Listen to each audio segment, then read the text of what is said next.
I feel like Twitter has become just an echo chamber of like just being just bear porn. Like it's like Yeah. everyone's just bear back patting. Like, oh, you say something bearish, yeah. There's no one out there that's like really looking at both sides and just really trying to critically think through this whole thing because I don't feel like it's simple. I feel like there are a lot of nuances. Nikki, I don't you know. laid out a pretty good bull case the other day. I saw some bullet points of yours that you were thinking about. You want to talk about that? Like what could be the Yeah. bull case for stocks right now? I wouldn't call it a bull case, but I would say something that I've been thinking about a lot is how inflation declining, or how Hmm. disinflation is going to affect the consumer possibly in a positive way. And in terms of disposable income, right? And I was on a Twitter space yesterday. I'm just kicking this idea around. And basically, I kind of presented it, and I was told that I basically am wrong, and that disinflation will not lead to more disposable income for the consumer, and two people kind of did the whole bear porn stuff, and I'm crazy, right? So I didn't really have the energy to kind of argue my point in that moment, but my point was, within disinflation, within inflation declining, sure, when you have inflation declining, it doesn't mean that prices overall are declining, right? Prices are staying the same.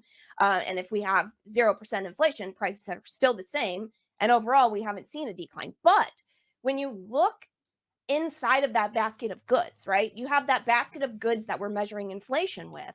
When you look inside of that basket of goods, there are parts of that basket of goods that we are going to see prices decline.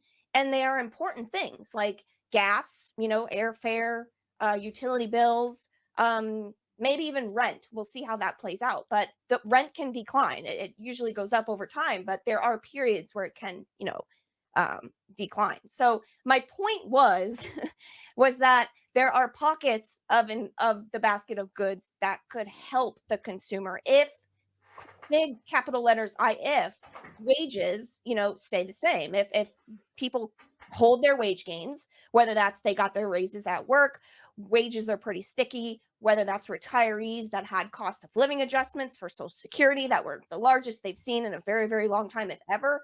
And so if that stuff sticks, if that income sticks, those categories within that basket of goods that decline could end up helping the consumer overall. Autos, used cars was another one that the prices on that have been declining year over year. So I kind of was told that my theory, it doesn't make sense because there's no way disposable income will improve, but we actually have seen it kind of slightly improve as inflation has come down because of those, pockets within the inflation data. Like, I think your theory holds water. I mean, if you think about what you're saying, you're essentially pointing to the fact that real disposable incomes, which is what people actually feel after the effects of inflation, your income mhm, adjusted for things that really matter to you, food, gas prices, your rent prices, things that matter to your average consumer. That absolutely seems like it's improving a little bit here because we've got gasoline and energy prices down year over year. mhm. Certainly, some areas have seen rental prices start to pull back. You've definitely got some food categories now that are showing a pullback. Like if you look at commodities generally, year over year, they are down quite a bit for the most part. There's a few that have bucked the trend, but for the most part, most major commodities are down year over year.